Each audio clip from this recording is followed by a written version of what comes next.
Welcome back to the Sina Good Health Podcast. Today I'm with Spencer Hill. He's the owner and head instructor of Revolution Martial Arts in Fargo. So we're going to start with the most important question. How do you get that awesome hair?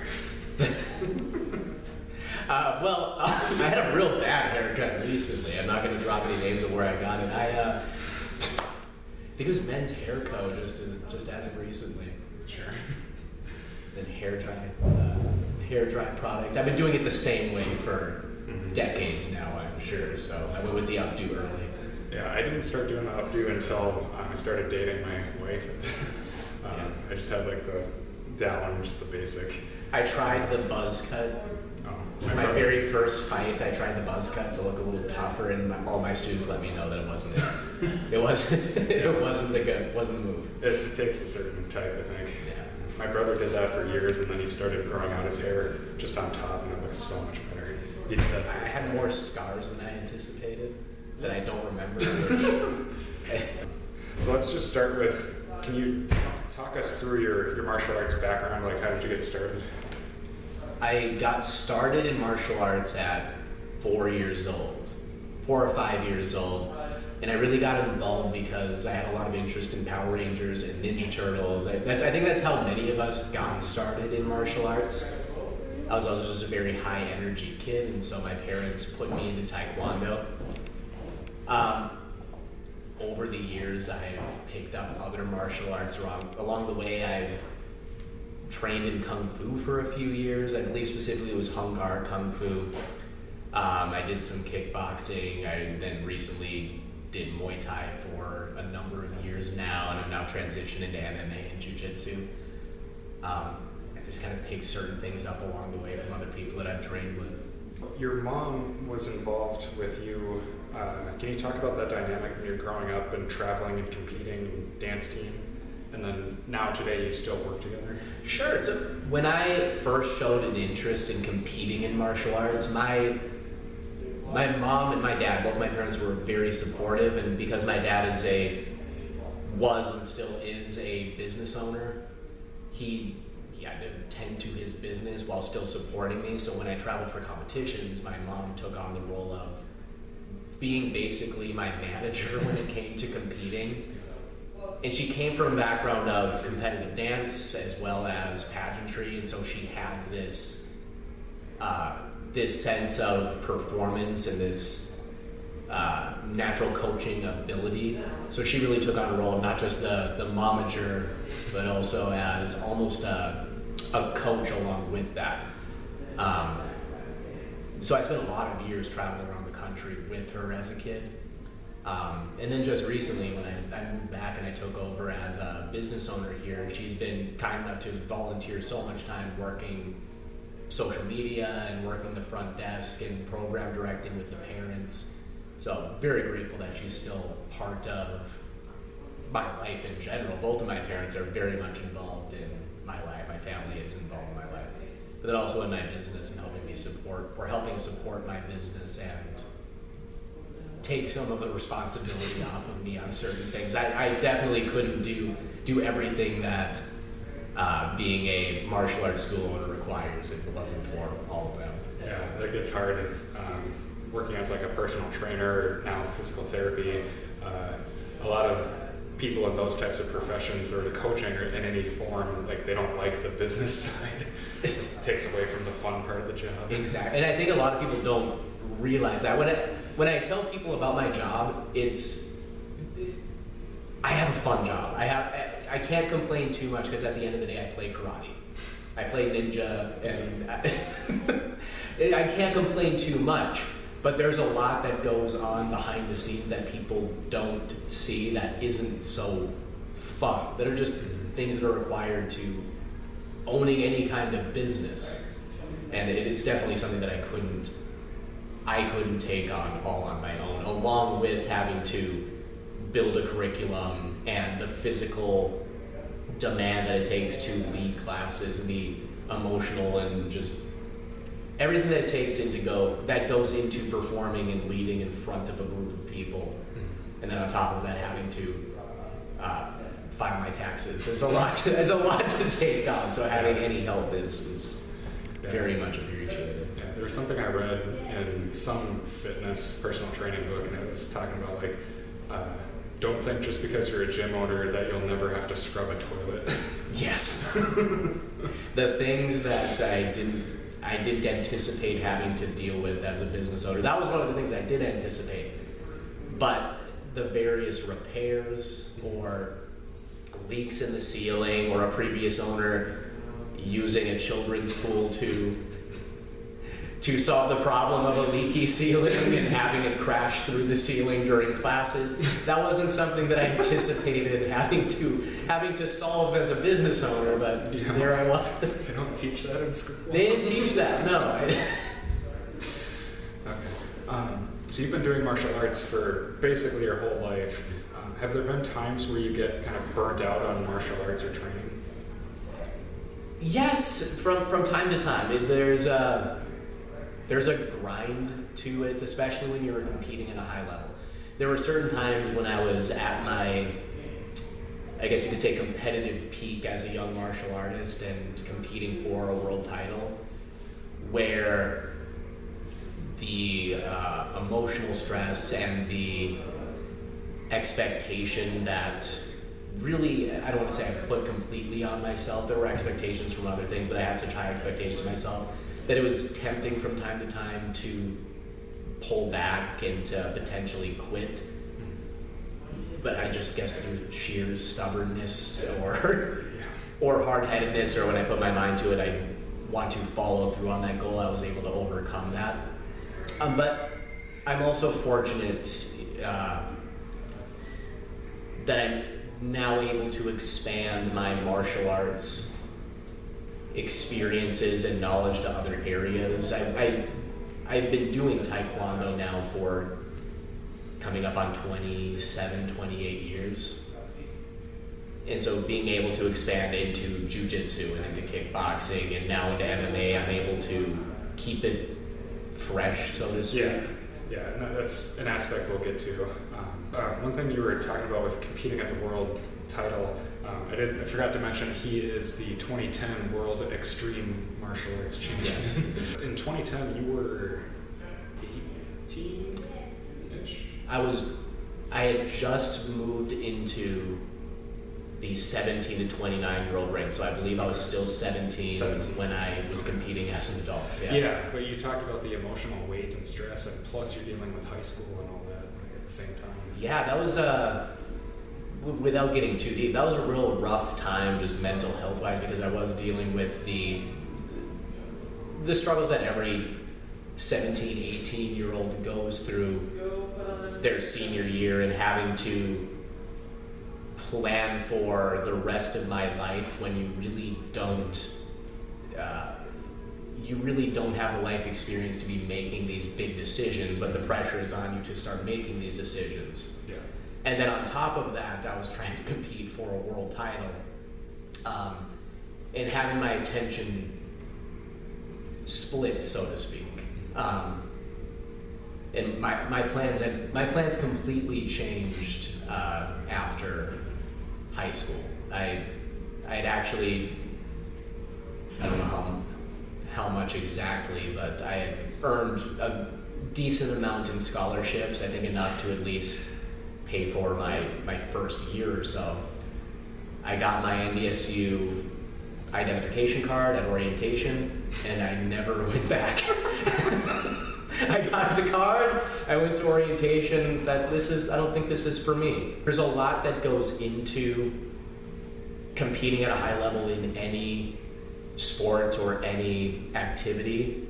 And I hope that my experiences dealing with that, not on my own, but with my family, I'm able to, as a coach, guide my athletes through those struggles in a better way. At least I would hope that I'm able to offer advice and offer guidance on how to deal with those emotions and those struggles.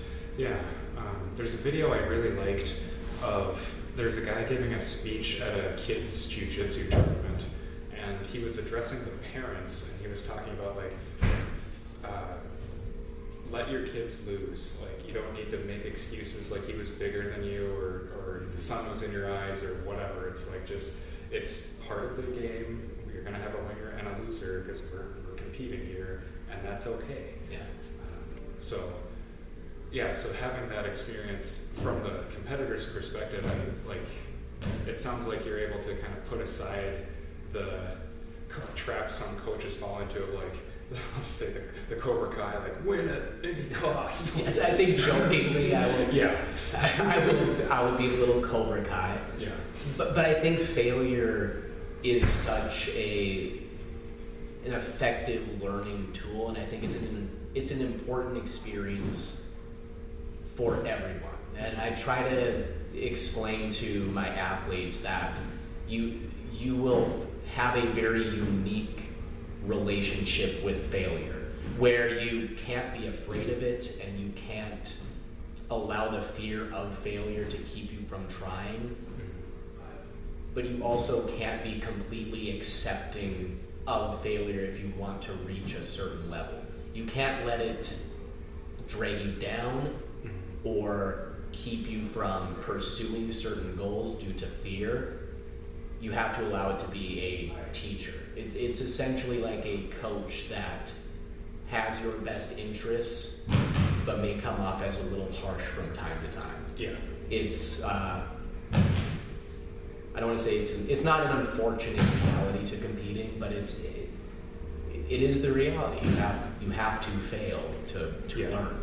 Yeah, it's something that I've talked about or read about or whatever, like, had the mindset with, and it applies to video games, martial arts, like, whatever. Like, the best fighters have lost, like, exponentially more fights than you've ever drilled, like, in sparring rounds or whatever. Exactly. Or, like, we'll talk about tricking too. Like, the best tricker people have fallen more times. They've crashed so many times, especially like every trick you see on social media, they have bailed dozens, if not hundreds of times. Right. So, with going back to the burnout, what is your advice to kind of either prevent or deal with burnout?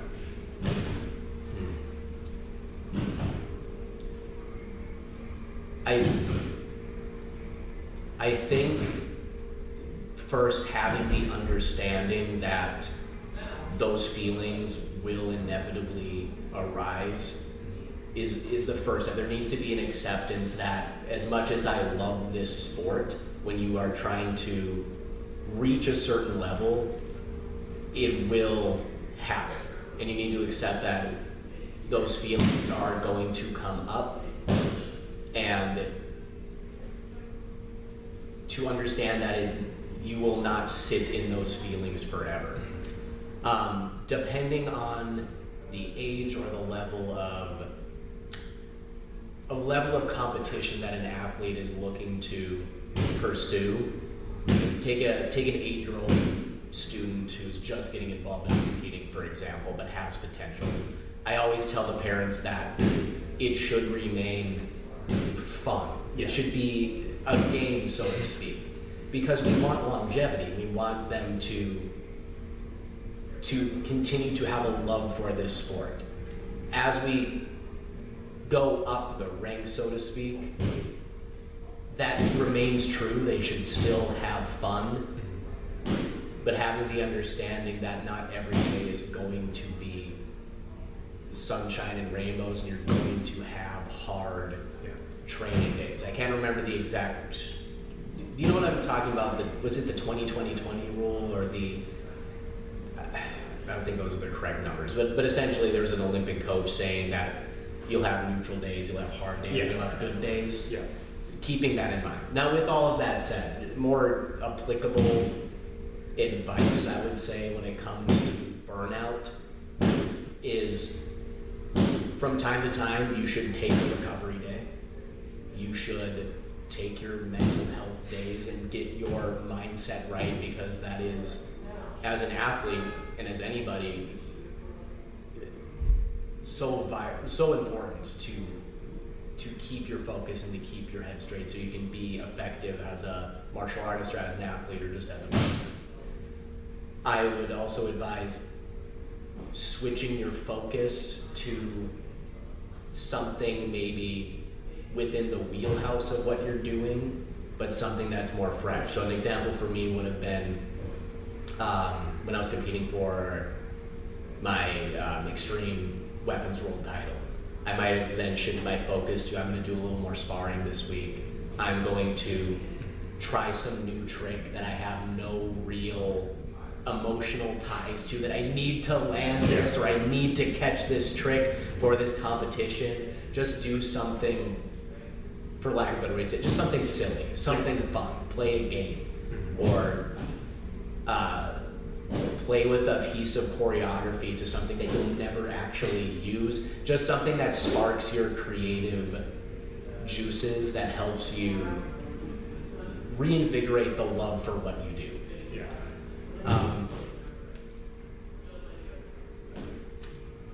But again, being mindful of these are natural, normal feelings that are going to arise, and not to catastrophize them, while also being mindful of the level of burnout and when is it time to take a step back and breathe and let yourself recover physically and mentally. It's a balancing act that I think is different for every individual athlete. And this is another thing that I hope I can guide my competitors and my students through as best I can. Yeah, kind of related to what we're talking about, is there a point of diminishing returns? Because you're a 4th degree in Taekwondo and a blue belt in Jiu-Jitsu, but for Taekwondo, like there's 2nd, 3rd, 4th, up to 9th, I think.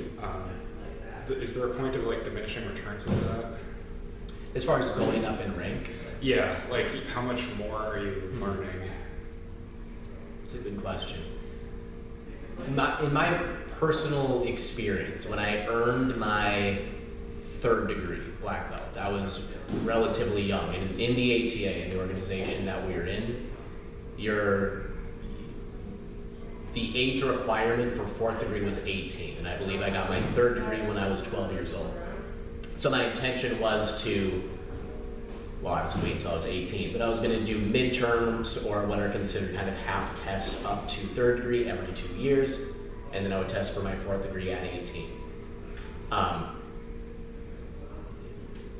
Things happened, and I continued training, but testing wasn't my focus. I wasn't necessarily driven by the next belt. I was more driven by competition and developing new skills, and which I'm sure we'll talk about in a little bit, in pursuing entertainment and pursuing stunts. Other people are motivated by the next rank and that next very concrete goal. Yeah. Not saying that I'm not motivated by concrete goals. I very much believe in set a goal that's tangible that you can aim for. Right. Rank wasn't necessarily my motivator.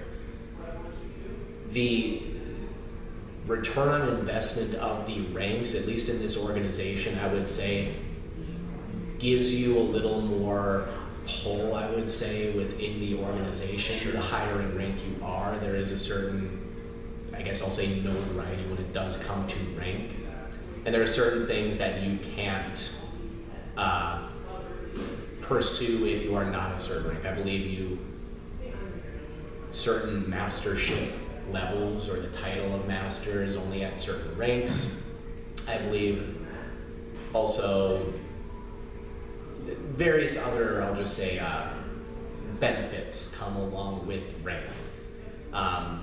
Within my own studio, when it comes to testing higher ranks, I'm only able to rank up black belts who are 2 degrees below me. Right. So some might say continue educating them up through the ranks. So there are certain things that come along with having the next belt rank. I don't always know if those things are skill-based, if that makes sense. There are certain things that you maybe are, certain benefits that you get from the rank as far as your business and able to educate other people. But I'm not, and maybe it'll ruffle some feathers, I'm not a believer in the rank necessarily representing, or at least linearly representing, your skill level. Right. I know many lower rank black belts that as a martial artist are very, very talented martial artists and very, very talented athletes. And I know some very high ranks that aren't necessarily great athletes, and can perform what those lower ranks can do. With that being said, they may have more coaching or teaching ability. I use the example of Customato, Mike Tyson's boxing coach. Was a great boxer, but he definitely wasn't Mike Tyson levels of a boxer. But he was able to train some of the best fighters in the world. So you don't need to be the best martial artist to have the highest rank necessarily. But I do think that there are certain responsibilities that ranks carry. I think you should either be physically able to perform at a certain level, or you are demonstrating I can produce martial artists at a certain skill level depending on the rank, if that makes sense. Yeah, that's a good way to put it, I think. Yeah, I think that was a very long-winded response, but there's a lot that goes into... Yeah, and that's aspects I want to continue talking about. I don't remember where I read it, but it was something, I think it's more from the weightlifting world. Pursuing building muscle mass, there's a point where if you've been training for 3, 4, maybe 5 years and doing things correctly, you've gained pretty much the majority of the muscle you're going to be genetically able to. So is it worth doing the same style of training to gain like another pound of muscle in a year? And it's like, or do you focus on other aspects? I see what you're saying. So with Taekwondo, and we've talked about focusing on different aspects, like there's sparring, there's forms, there's the weapon stuff, competition, coaching, there's a lot of different avenues, or incorporating other styles. Right. So it's, I see what you're saying. when you're talking earlier about trying something creative or different, so what I think about with that is, instead of trying to get from, like, let's say you're at 93% mastery because you're a 4th degree black belt or whatever, but I don't know about that. In the example, instead of grinding so hard to get from 94 to 95%, if you go on some move or combo or choreography that you're like 10% and you can get it up to 25, that's a much more exciting gains than I just would agree. Yes. And I think many, at least within certain, I'll say within the ATA organization, there are a lot of very high level people that I think would benefit from that mindset, where you have reached a certain level of mastery. I'll say in traditional ATA martial arts, who I think would very much benefit from, while continuing to pursue that, because there is always more to learn in your art and in your craft, to pursue the other areas of that craft. Within this organization, like you mentioned, there are so many categories to train in. And I think a lot of, myself included, a lot of high ranks and masters in the organization would benefit from pursuing the creative extreme, or pursuing martial arts tricking, or different sparring styles to really grow as an overall martial artist. And unfortunately, I think the things that are really overlooked are the creative and extreme martial arts and the more creative side of martial arts. I think it makes you grow as an overall martial arts athlete. It has the potential to do that. Yeah, like we've talked here and there about some of the more acrobatic or flashy looking moves.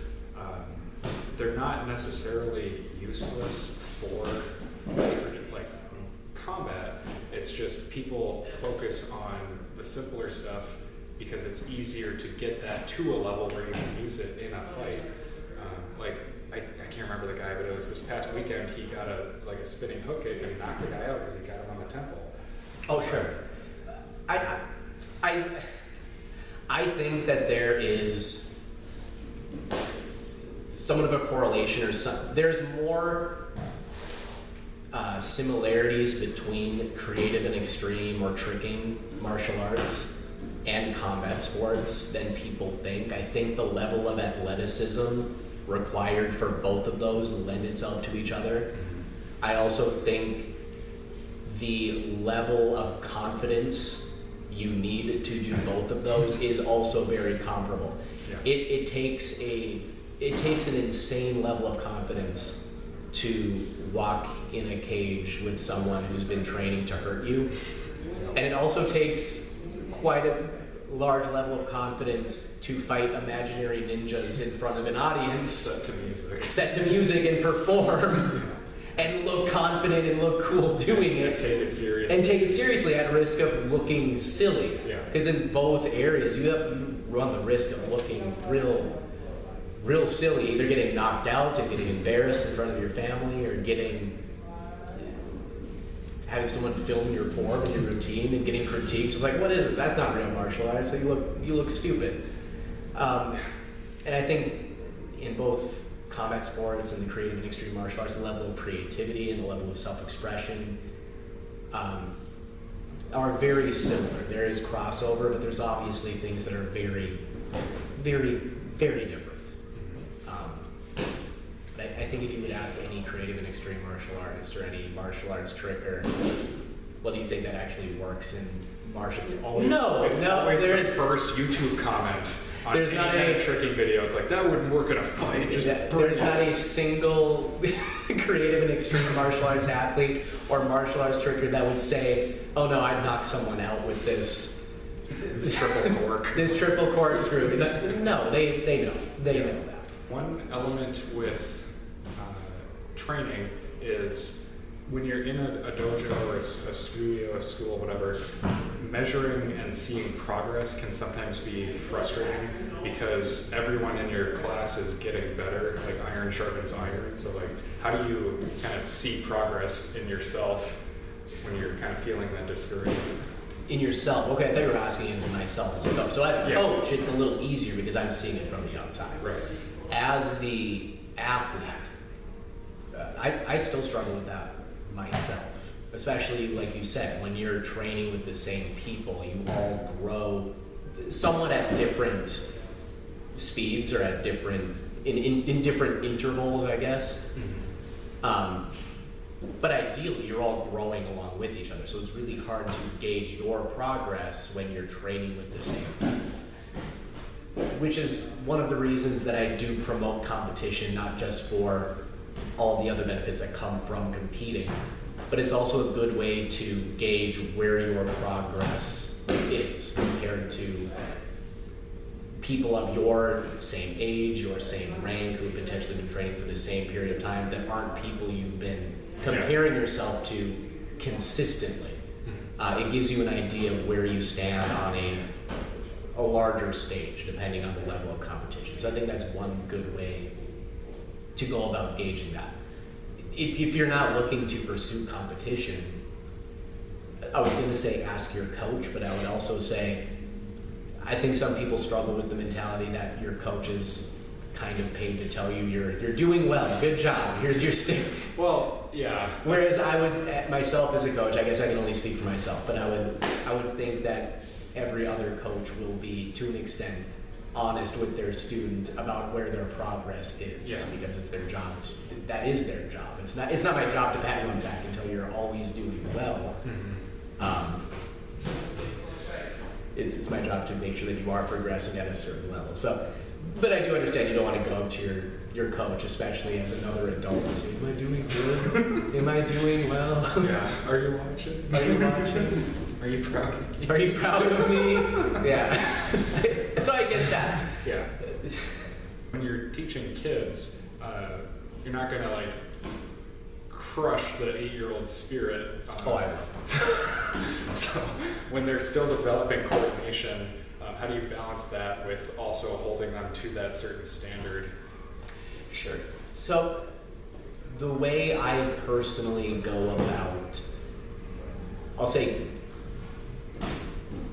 I guess I won't talk about the rankings. I'll just talk about the individual student.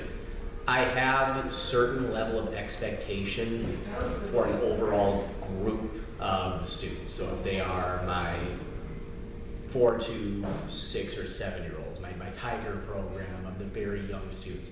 I have an understanding of the level of physical and mental development, and I try to scale expectations around that. There's always going to be outliers one way or another that are less or more developed.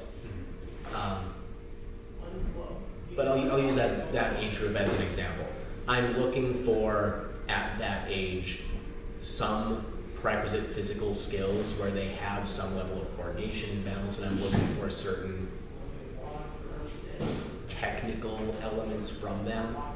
But really what I'm trying to develop at that age is coachability and focus and ability to understand direction and communication, because that will better help them later if I'm able to help them develop as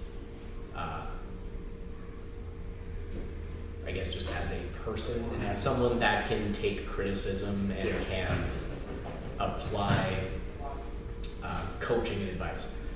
When it comes to scaling for certain ages, the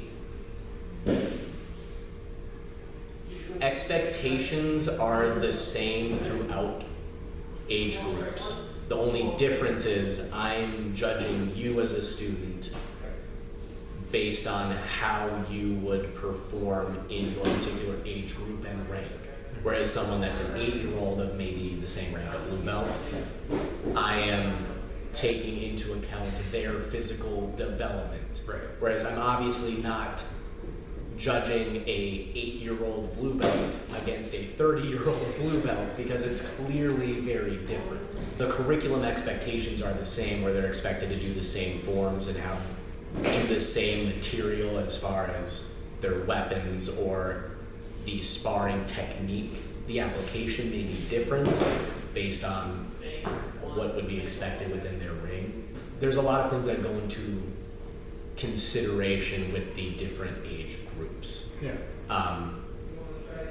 When it comes to the belt rank and how I would decide whether or not this particular student is ready to move up to the next rank or is it's appropriate for their age, is also part of the reason that I still continue to travel to competitions and compete. So you can kind of see. So I can see where the national standard is. And I would like to think that any student that I present with a belt would be able to maybe not win at the top level, but would be able to step onto a national stage and not look out of place. Right. They may not win, but they're not going to look completely out of place. They're not going to be a joke. Yes. It's like Yes.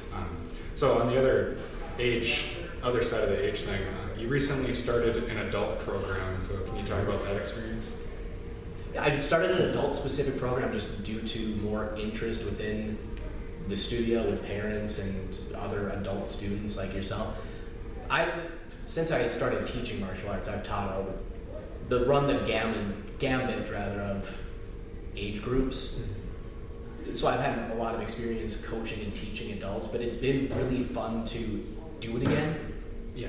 At least an adult-specific class within the studio, because you can obviously get into more detail. You can have a little more fun on an adult level, as if it's something adult, but you can. I spend a lot of time with kids, so it's fun to spend some time with adults in that sense of coaching and teaching. But it's been really fun. It's been exciting to get all of the adults involved in training, but also the parents of the students that are already involved in the program. I think it gives them a better perspective on what their student has been going through. And more than a couple parents of students do some of their first competitions and realize this is scary. Yeah. Even if you're just doing a form in front of a group of people, it's more nerve-wracking than they realize, and I think it gives them more of a perspective of, I'm expecting my 8-year-old to just be okay with being in front of an audience and performing, and not that they're not empathetic, they understand, but when it's a different level when you actually do it. when you put yourself in there and you're vulnerable like that, I think it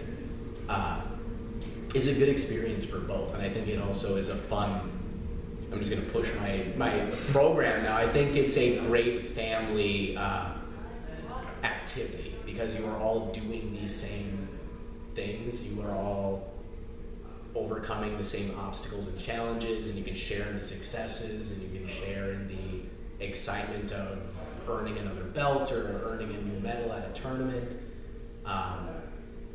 So I would recommend it to families. Yeah, and that's something I've definitely enjoyed with this gym is that sense of community. That's just a very strong aspect here. I appreciate that. That was definitely something that I wanted to promote. Yeah.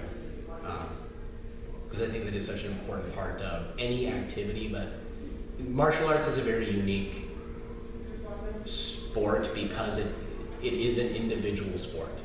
It is just you in the ring performing or you in the ring fighting, but you've had a team help you get there. I think it's so important to have that sense of community. And even if we're talking about a lot of people come into martial arts looking for self-defense, and I think one of the best self-defense is surround yourself with good people. If you have a community of supportive and healthy and positive people, you're not putting yourself in situations where you have to defend yourself. And I think that's a big reason that a lot of martial artists don't find themselves in those situations. It's not so much that you can fight and I can take on anybody. It's you have such a positive environment and a support system and friends and a community around you. Also, it just means a lot that you feel that way, that this has been a strong community. A lot of my martial arts career, it was me and my family traveling and competing, and we did have a group of people that we would travel and compete with. But there was a good number of years where it was just me. It was just me competing and traveling with my family and training on my own and competing on my own. So I always wanted to instill that sense of community and support, and when you are in the ring, you're not alone. You have your team members around you cheering you on and supporting you. I liked the dojo I was at in the Twin Cities was the Warriors Cove, and we had a good group of guys that we all kind of went through the ranks together. And I started as a white belt and kind of caught up to the advanced guys pretty quick. And I haven't found that at the other places I've trained until I came here. So it's been really nice for me. I appreciate that. With Taekwondo, what does having a black belt mean? Mean with I'll speak for my studio. Within my studio, it means that I was gonna say you've reached all the requirements. That goes without saying.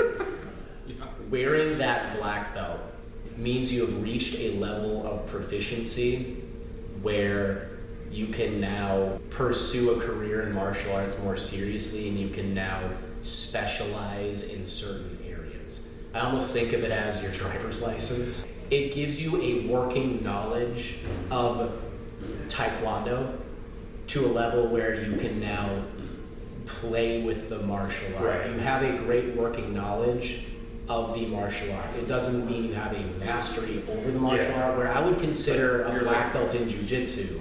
That is mastery. There is a mastery to your level of martial arts. Whereas a black belt in many Taekwondo styles, and I would say in this style too, you can now compete at a top level within your rank. Yeah, it almost felt like being fluent in a language kind of thing. Yes, that's a good way to put it. I'll say again, it's almost like a driver's license for your martial art. It's like, okay, now you have this sea of knowledge to pull from, and now we can specialize and work towards these higher level, more nuanced technique. And also what I tell my athletes when they get a black belt, and one of the reasons I have them write an essay for me to earn their black belt, is to plan for the future. If they want to specialize in certain areas of competition, or pursue coaching, or there's so many areas within this particular sport that they can start to focus on,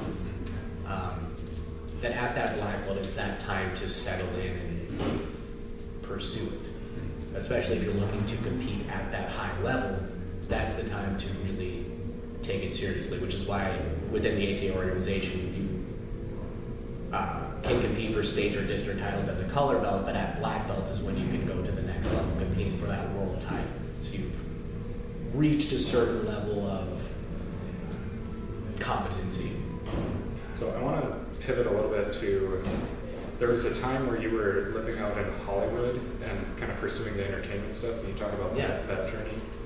So after I won my world title in 2010, after I got my NDSU orientation card and left, I had always had an interest in entertainment and in acting. I got involved in drama with actually my mother, who was also the drama coach at the time. I wanted to build sets. I just wanted to be on the crew, and they had not enough people audition, and so she said that I was now in the play. Okay. And then I enjoyed it. I really enjoyed performing, and coming from martial arts and performing in that, it kind of lent itself to doing that. And so after I'd won my world title and competing and focusing on that for so many years, I kind of had this what now moment, and I decided it was time to maybe pursue that goal. So I took a year of teaching and at a martial arts studio here in Fargo, as well as teaching at a studio in Kindred. And I worked for my dad's law firm part-time, and I just kind of built up some money and moved out to California at 19. While I was there, I had the opportunity to work with many very talented martial artists and people that I looked up to, able to do some stunt work and able to really expand on my knowledge of acting and entertainment. And it was all great experiences. I miss it from time to time. I definitely miss the weather now, especially now living in Fargo. But yeah, I'm happy that I'm able to take from those experiences and hopefully share that now with my students, and hoping that I can continue pursuing entertainment when now that I think that I'm settled in more as an owner of a martial arts studio. As I continue to build my business, I can maybe try to revisit that more and more. So you were training with Sideswipe for a while? Yes, I joined with the martial arts team Sideswipe. Yeah. Can you talk about your experience with that? So, for people that aren't familiar, Sideswipe years ago was known for performing on America's Got Talent as a martial arts stunt team. So as a younger martial artist, I really looked up to these guys on Sideswipe, and I remember watching their videos on YouTube, following their competitions and their performances. And when I moved out to California through various connections, I was able to actually connect with this team and be part of some of their performances and some of their shows. So it was they're just so grateful that they took me in and helped train me and give me the opportunity to perform with them. I remember very vividly, I think I even thanked some of the team members. I reached out, not recently, within the last few years, I reached out and just said, I remember watching your videos on YouTube and seeing you guys do this handshake together. And I remember the first time that we were about to do a show and we did that handshake I saw on America's Got Talent, and I just got giddy, and it's like I just had to thank them for giving me that opportunity. So it was a great experience. And Matt Mullins is a great martial artist. He's done stunt coordinating and stunt performing and doubling for years on so many projects. He just got done working on the last season of Cobra Kai.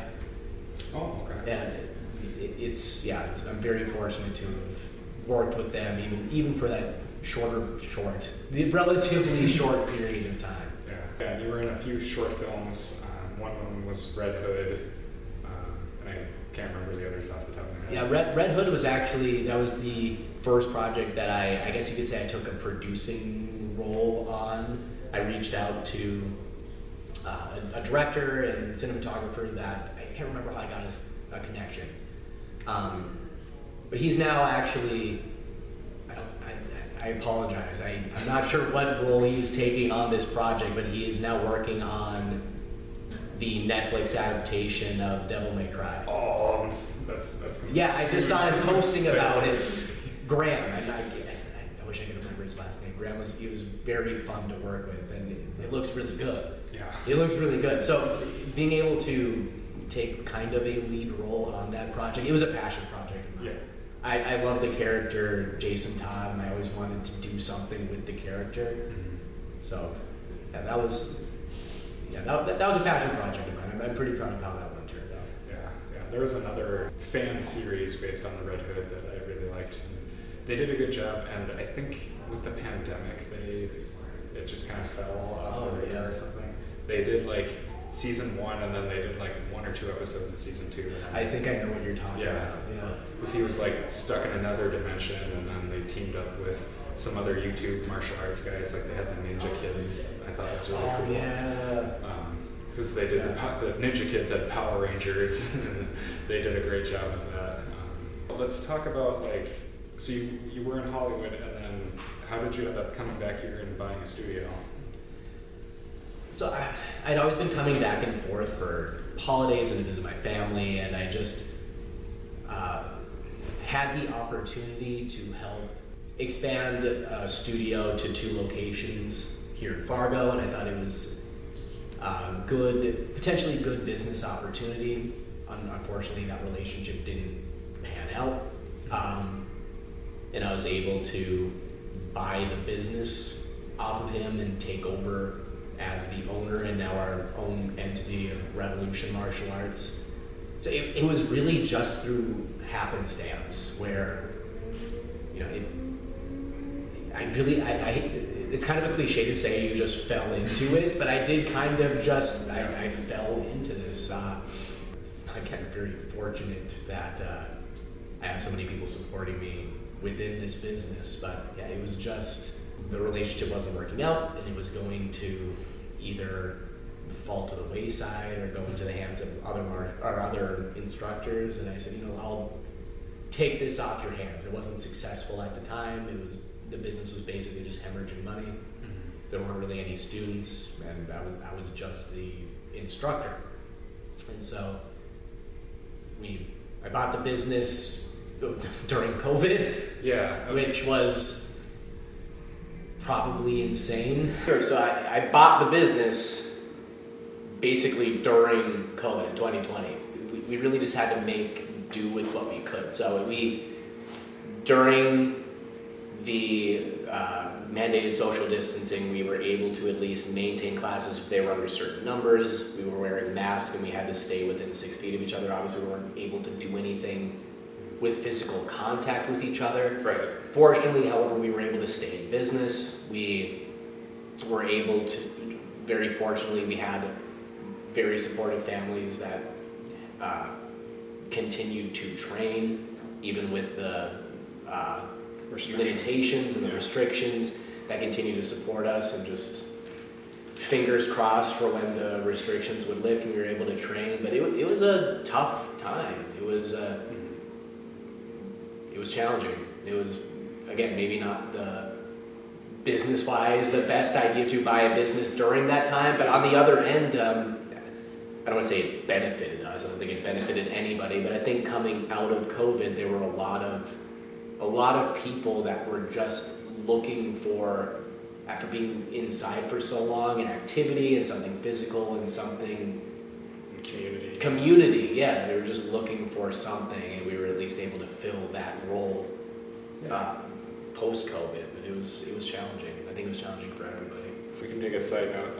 Spencer is fighting on May 10th against Wickus Rust. Yeah, I'll be fighting here in Fargo. So, yeah, if anyone wants to get tickets, they're available on throwemtickets.com. It's through, or Throwemticks rather, that's TIX. It's my second time fighting for Thrown MMA. Yeah, I'm very excited. Yeah, I'll be there. Is there anything you're hoping to add to the studio here? As a business owner, one of my goals is to build a staff of instructors, whether that's hiring out or training people in that are coming up through the ranks that have an interest in coaching and instructing. Like we were just talking about, my schedule, I'm focusing on training myself, and I'm also teaching all of the classes currently. And although I try to give my best to every class, at a certain point, there's only so much I can give. So having a staff to teach classes and to take some of the load off is definitely one of my goals. I would like to someday be able to, I don't want to say step back as an owner, but step more into an owner role as opposed to head instructor and owner. That's one of my goals. And one of the reasons that I named the studio Revolution Martial Arts and not something like Spencer Hill's Martial Arts. And so someday I might be able to hand the reins over to a student of mine. I mean, the slogan is a new generation of martial arts. I'm looking to build the studio to the point where it can function without my constant presence, and I'm still able to obviously be a presence within the studio because it is my baby, so to speak. As far as personal goals in martial arts, I want to continue pursuing mixed martial arts. That journey has been exciting and challenging. Probably one of the more challenging things I've done. And then as far as entertainment, I would like to revisit that. I've really missed that creative outlet. I still get, obviously, the creative outlets through teaching and through coaching and even in mixed martial arts and fighting. That is a creative outlet to me. But there is something to be said about performing. I do miss that from time to time. What do you think sets you apart as an instructor? Devilishly handsome. What sets me apart? I think I have a very unique martial arts experience. Not just the various different people I have worked with, but also kind of coming up in certain aspects on my own. I've had various experiences in martial arts and worked with very many people. But notwithstanding that, I'd like to think I meet students where they're at, and I try to ride the line between professionalism and trying to build a sense of trust with each student. Despite what some of my students may think, I get very emotionally invested in all of my students. Also, despite what many people think, I tend to be a very emotional person. And so I get very connected to all of my students, which I think can make me a very effective instructor, and it can make me a very passionate instructor. But I think I also try to maintain a certain level of professionalism, which is part of the reason that my students call me Mr. Hill. It's not, except you and I were on a first name basis. Yeah, well, even in class though. Yeah, you'll even call me Mr. Hill to maintain with the students that there's a separation of professionalism. I'd like to think that my students feel that sense of trust and that sense of that I believe that you're capable of anything you set your mind to, and maybe even much more than you think you are. And I'd like to think I show them that I'm actually about it. I will never ask a student to do anything that I wouldn't do or I haven't done. And I continue to at least try to challenge myself. Like I mentioned earlier, parents now getting involved in training and seeing how scary it can be. I've been involved in the ATA and performing in martial arts for close to 3 decades now. And so it doesn't scare me quite as much. I'll be competing at nationals coming up. And there's always nerves. I'm not as nervous about it, which is another reason why I started pursuing fighting, because that scared me. And getting into a cage with someone whose intent is to hurt you was very scary. And so part of the reason that I do that is for my own benefit. It's a challenge and it's exciting and it's something that I can grow through. But it also helps me keep that mindset of being able to relate to that child going to their first competition. because although they're obviously very different, those experiences are relative. The 4-year-old going to their first Taekwondo tournament is probably going through the same anxiety and nerves as me getting into the cage to fight someone. So I'd like to think that can separate me from, not all instructors. It is my hope that all instructors have that mindset and would want to continue challenging themselves to always keep that always learning and always striving to do better mentality. I hope that I don't settle. Another thing that sets you apart is you do have experience with breakdancing, capoeira, kung fu, and I do have a wealth of different... Yeah, you've tried a lot of... I've tried a lot of things. Yeah, I was on the high school dance team. Obviously done Taekwondo, I've done Kung Fu, I've done a little bit of karate with the sideswipe guys, the tricking, various weapons. So I would say within the FM area, I have a pretty wide experience of martial arts. I like to try a little of everything. I'm not an expert in all of these things, but... And then the other part too is you have you've explored the MMA, kickboxing, jiu-jitsu, like the more practical stuff as well. So I think that's kind of a debate people have with like traditional versus more, I'll just say modern martial arts. Like, is that going to work in a cage? And I understand the debates, but I think we mentioned, or I was mentioning briefly, I don't think there's any creative and extreme martial artist or martial arts striker that thinks that would work in a cage. Bit of a hot take. This is about as controversial. I do think that there are many very traditional martial artists that still think it would work. And I don't... Well, from my experience, it doesn't. I have never high blocked while someone is trying to... I take that back. You can make it work, but... Well, there's a cool scene in Never Back Down 3 where Michael Jai White's doing a traditional form, and they have this MMA guy, Cobra, that mouths off and makes fun of him, and then they do a fight, and he does the application of the moves to defeat the guy. Which, I mean, they script it so it works. It is also Hollywood. I have a lot of, I guess you could say, opinions on the application or the perceived application of traditional forms in combat sports or in self-defense.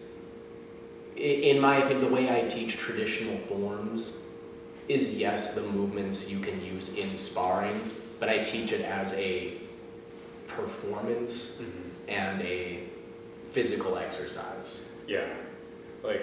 And we've talked in the Chung Jung 2 form that I'm working on, there's a hook kick, and instead of using your momentum and you do it more upright, and so you can focus on the aesthetics and getting it perfect. Sure, and there is some benefit to doing it that way, because it does give you a good sense of body awareness and balance and really focusing in on that technique to where when you are applying it in a more active sense, you have better control over it. However, if all you did was perform it in a form and have never done it, I don't want to say under pressure or pressure tested, but when someone is actively trying to not let you hook kick them, it's very different. And never having that experience. So can you talk about, in a class, you have to balance like the traditional, the combat weapon, or whatever, because you cycle through the weapons, and then also like board breaking and forms and sparring, and like talk about balancing all those components. Splitting the class that way, because there are so many different areas that these students want to pursue competing in, from forms to weapons sparring, combat sparring, or stick fighting. and the creative and extreme. I also split the class that way because so many people gravitate towards martial arts for different reasons. Some people want to do the form, some people see you can do nunchucks, that's awesome. I want to be Michelangelo. Yeah. Or I want to break boards. So I try to give everyone, basically as a business, I'm trying to give the customer what they're looking for. It's sometimes a challenge to balance all those things. However, I try to make sure the lesson of the class somewhat carries from one aspect to the other. So I guess an example could be the hook kick in your form. In some classes we could focus on the hook kick in the context of the form and in the section of your form and performing it for competition in that. And then it could carry over to this is the application of that hook kick in board breaks, and then this is the application of that hook kick in sparring. Where the weapons sometimes seems like a separate entity, but you can still use that, or you can still, integrate that into the lesson plan. So maybe just pulling out a particular lesson plan, we could be focusing on just the application of eye contact during your performance. And this is how you spot your target for that hook kick, and this is where your head needs to be while you're doing the hook kick in sparring to better defend yourself while still seeing your target. And then in weapons, this is where you need to be fixated on and where you need to be looking for that application. So I try to not make it so segmented that it's a whiplash from one to the other. But it sometimes can be a challenge to fit all of those various areas into one class. One thing that I found very interesting, because up until coming here, I have never trained with weapons, so getting used to that and doing moves while holding something is so mind-bending. It's weird. It is funny how the brain works. I think I used the example with you. One of my gymnastics coaches, Seth, who now I think he still owns a gymnastics gym in Minnesota. He used to be in Detroit Lakes. I think he's moved since then. I was really struggling with doing a trick holding a bow. Now granted, the bow is a very cumbersome weapon, but he just told me to go grab my tennis shoe and now try to do the trick holding the tennis shoe. And like you mentioned, for whatever reason, at first it's very challenging. For whatever reason, sometimes that can be a challenge. But I think weapons can also be a great tool to teach that dexterity and hand-eye coordination. It can, especially for young students, very young students, to help them learn to use their body, so to speak. There's more answers than just video games. So we just take away their Nintendo and give them a nunchuck. Yeah. Kids play Nintendo, right? Yeah, we just got a couple fun questions left. For sure. So which martial artists / trickers did you look up to or try to emulate? Ooh, I think that changed over the years. So, of course, when I was young, I think I mentioned I started martial arts because of the Power Rangers and Ninja Turtles. I mean, Tommy, the White Ranger. I always enjoyed watching the obvious, like Jet Li, Bruce Lee, Jackie Chan was always huge. I can admire almost every martial artist for various reasons. I don't know what martial artist, at least performatively, I would emulate, so to speak. The one maybe I'd like to emulate is maybe a Scott Adkins. I think that would be comparable. But I don't know. That's a tough question. There's so many martial artists that I looked up to, and some of them I got the chance to perform with, and I admire for so many different reasons. It's hard to say. Yeah, and one thing I've struggled with a little bit is I'm a taller guy, so a lot of the guys that can do all the flippy, spinny stuff really well are tiny. Yeah, it must be rough being over 6 feet. I'm so sorry. But I will say my instructor in Oregon was taller than me, but he was like a beanpole. So, but and the other interesting coincidence was like, if I had a nickel for every tricking instructor whose mom was a dance instructor, yeah, that's very which isn't a lot, but it's funny to happen twice. Yeah. And then last one would just be, what would be your dream like movie type project or video project? Dream movie project? Man, that's tough. I want to play some superhero. I don't know. They're all taken now. Like that's they come out with so many of them. I did get the opportunity to do that Red Hood, that Jason Todd project. Mm-hmm. Really, what about you? You're pursuing acting as well. Well, what would be your dream? I want to star and like make a action movie. Probably one that's more grounded martial artsy. But if I could do something that's Power Rangers or superhero-esque. Dibs on Booster Gold. He hasn't been made yet, besides in Smallville. That's a good choice. That's a really good choice. Yeah. And I want to do like an unofficial Three Ninjas reboot where I'm kind of the grandpa. That would be cool. The Three Ninjas as adults. I think I just started following the guy who played Colt. I think he had mentioned that, of course, there's been talk or people wanting a reboot where they see the kids as adults. That's a good idea. Yeah. So hit us up. Yeah, there you go. We just need a third. Well, we get the real Colt. We'll just get him, and then it's like, who are these two guys?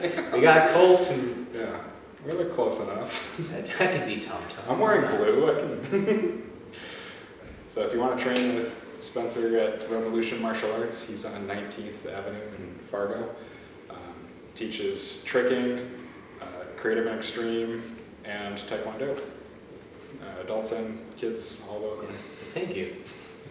And he's fighting May 10th. Yes. E-Tix, or what is it, cage fight? ThroneTix.com. Yeah. If you're looking to support me, the referred by section, put my name. I hope to see you guys there. I'm excited. Yeah. So, thank you. and always remember, karate comes first. Karate comes first. That's his #1 rule here, but thanks for... Thank you. I had a good time. I appreciate it.